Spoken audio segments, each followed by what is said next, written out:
ಏನು ಗಂಭೀರವಾಗಿ ಈ ಒಂದು ಹಲ್ಲೆಯನ್ನು ಮಾಡಿದ್ದಾರೆ, ಮಾರಣಾಂತಿಕ ಹಲ್ಲೆ ಮಾಡಿದ್ದಾರೆ, ಮಾರಣಾಂತಿಕ ಹತ್ಯೆಯನ್ನು ಮಾಡಿದ್ದಾರೆ. ಅದನ್ನು ಯಾರೂ ಸಹ ತಲೆ ಹಾಕೋಂಗಿಲ್ಲ. ನಾವೆಲ್ಲರೂ ಸಹ ಒಪ್ಪಲೇಬೇಕಾಗಿರ್ತಕ್ಕಂಥ ವಿಚಾರ. ಅದು ಯಾರು ಮಾಡಿದ್ದಾರೆ, ಹೇಗೆ ಮಾಡಿದ್ದಾರೆ, ಯಾರ್ಯಾರು ಮಾಡಿದ್ದಾರೆ ಅಂತಕ್ಕಂಥದ್ದು ಭಾಳ ಪ್ರಮುಖವಾಗಿ ನಾವು ಗಂಭೀರವಾಗಿ ನಾವು ಚಿಂತನೆ ಮಾಡಬೇಕಾಗಿರ್ತಕ್ಕಂಥ ವಿಚಾರ.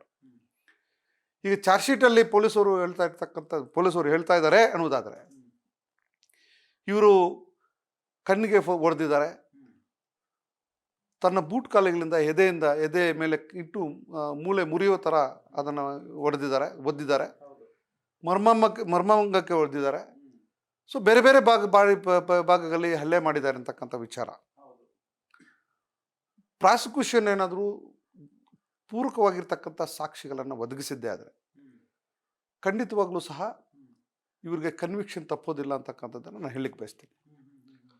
ಒಂದು ವೇಳೆ ಖಂಡಿತವಾಗ್ಲೂ ಈ ರೀತಿಯಾಗಿರ್ತಕ್ಕಂಥ ಕೇಸ್ಗಳಲ್ಲಿ ಎಕ್ಸಾಗರೇಷನ್ ಮಾಡಿರ್ತಾರೆ, ಅವರನ್ನು ಶಿಕ್ಷಬೇಕು ಅಂತಕ್ಕಂಥ ದೃಷ್ಟಿಯಿಂದ ಅದೇ ಆ್ಯಂಗಲಲ್ಲಿ ಪೂರಕವಾಗಿರ್ತಕ್ಕಂಥ ಸಾಕ್ಷಿಗಳನ್ನು ಶೇಖರಣೆ ಮಾಡಲೇಬೇಕು ಅಂತಕ್ಕಂಥ ದೃಷ್ಟಿ ಇಟ್ಕೊಂಡು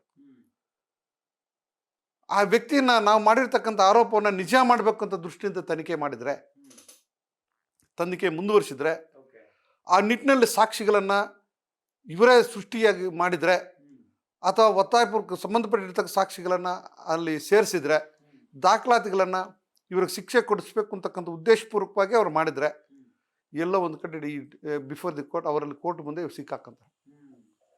ಯಾಕಂದರೆ ಒಂದು ಗಮನ ಇಟ್ಕೊಳ್ಳಿ, ಇಲ್ಲಿ ಏನು ಆರೋಪಿ ಎಷ್ಟೇ ಬುದ್ಧಿವಂತನಾಗಿದ್ರು ಎಲ್ಲೋ ಒಂದು ಕಡೆ ಸಾಕ್ಷ್ಯವನ್ನು ಬಿಟ್ಟೋಗಿರ್ತಾರೆ ಅಂತಕ್ಕಂಥ ಏನು ಹೇಳ್ತಾರೆ, ಅದೇ ರೀತಿಯಲ್ಲಿ ಎಕ್ಸಾಗರೇಷನ್ ಮಾಡುವಂಥ ಕೇಸ್ಗಳಲ್ಲಿ ಪೊಲೀಸರು ಎಲ್ಲೋ ಒಂದು ಕಡೆ ಲೂಪ್ ಹೋಲ್ಸನ್ನು ಬಿಟ್ಟಿರ್ತಾರೆ. ಇದು ನಾವು ಗಂಭೀರವಾಗಿ ಚಿಂತನೆ ಮಾಡಬೇಕಾಗಿರ್ತಕ್ಕಂಥ ವಿಚಾರ.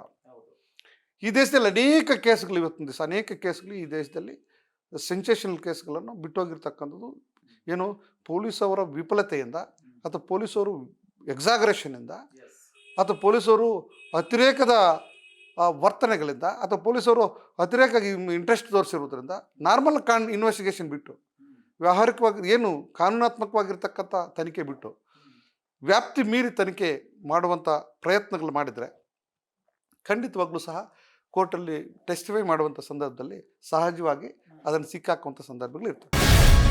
ಗ್ಯಾರಂಟಿ ನ್ಯೂಸ್, ಸುದ್ದಿ ಖಚಿತ, ನ್ಯಾಯ ನಿಶ್ಚಿತ.